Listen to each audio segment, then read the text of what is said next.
স্থূলতা থামিয়ে দিতে পারে জীবন স্পন্দন।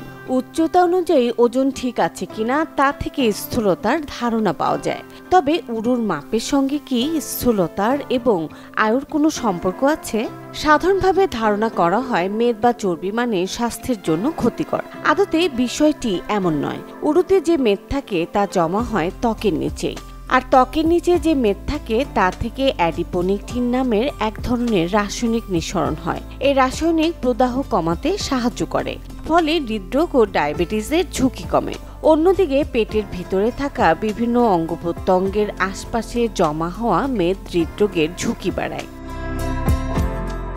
কিছু গবেষণার ফলাফল বলছে যাদের উরুর মাপ 60 সেন্টিমিটার বা এর কম তাদের আয়ু তুলনামূলক কম, আর তাদের অনেকেরই মৃত্যু হয়েছে হৃদরোগে।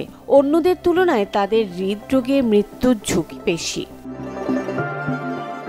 উরুর মাপ 60 সেন্টিমিটারের বেশি হওয়া একজন ব্যক্তির দীর্ঘ ও সুস্থ জীবনের জন্য ইতিবাচক হতে পারে।